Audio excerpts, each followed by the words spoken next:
Je me lave à peu près les mains 50 fois par jour, donc au final c'est énorme. Pareil, la douche, elle dure à peu près 45 minutes juste pour me laver le corps. Même si ça sort du lave-vaisselle, je suis obligée de relaver à peu près 5 fois mon assiette. Du coup, je peux pas aller manger chez des gens parce que j'ai pas envie de leur faire relaver la vaisselle.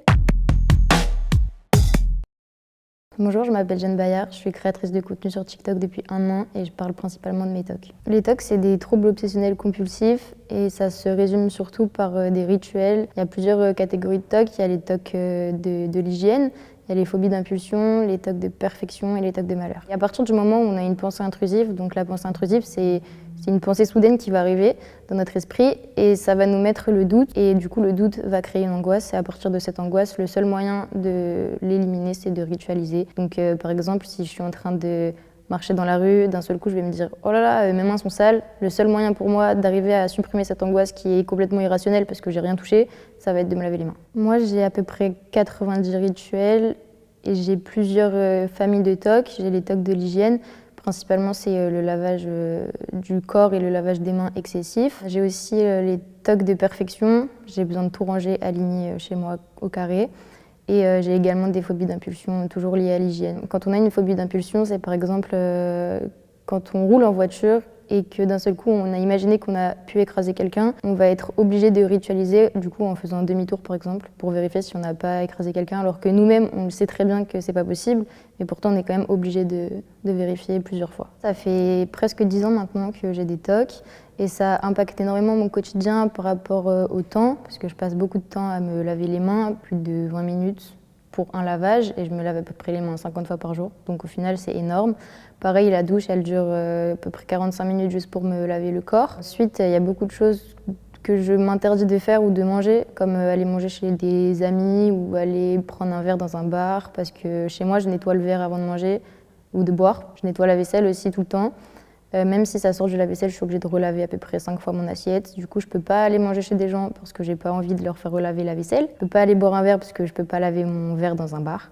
Du coup, tout ce qui est sociabilité, c'est devenu compliqué depuis à peu près 3 ans. Les TOC, ils apparaissent souvent dans un moment de vie où l'anxiété est très présente. C'est comme si tu te crées des barrières mentales pour toi te protéger.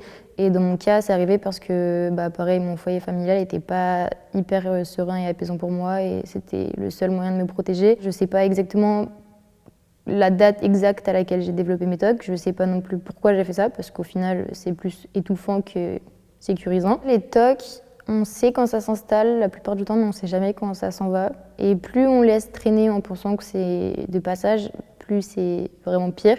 Du coup, c'est sûr qu'il faut le traiter dès le début. Moi, avec 9 ans de TOC, j'ai beaucoup de mal à les traiter. Les médecins m'ont dit que ça prendrait plusieurs années. Et même encore maintenant, c'est compliqué. Pourtant, j'ai un traitement. Mais le traitement médicamenteux, ça fait vraiment pas tout. Le plus important, c'est la thérapie. Il faut être régulier. Il faut vraiment avoir envie de s'en sortir.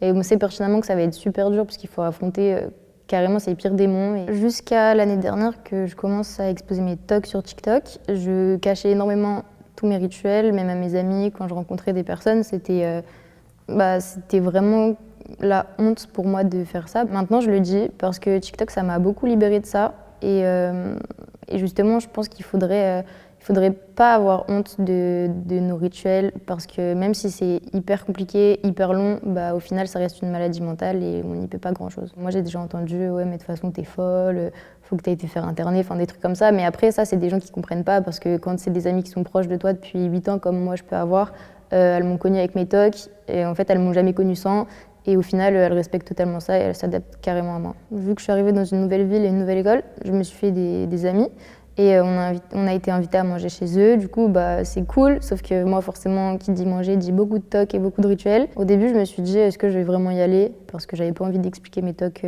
dès le premier jour. Et au final je me suis dit qu'il m'avait tellement privé de tout le TOC que je pouvais pas lui céder encore ça cette nouvelle année. Et j'y suis allée et j'ai expliqué clairement les rituels que j'avais besoin de faire pour manger. J'ai relavé ma vaisselle, j'ai fait à manger et tout. Et du coup, tout s'est bien passé. Je comprends que ça soit compliqué de comprendre parce que de toute façon, c'est vraiment absurde ce qui se passe dans notre tête. Mais il faut vraiment savoir qu'on n'est pas fou, on n'est pas responsable de ce qu'on s'inflige nous-mêmes en fait. Si je me suis lancée sur TikTok pour parler des TOC, c'est juste parce que moi je sais que pendant des années, j'ai cherché une solution, où j'ai cherché des gens qui étaient atteints de ça et j'ai jamais trouvé. Parce qu'en France, vraiment, les cliniques pour les TOC, il n'y en a qu'une. Et du coup, c'est hyper compliqué et c'est tellement pas répandu que j'essaie juste de porter un peu plus la voix, quoi.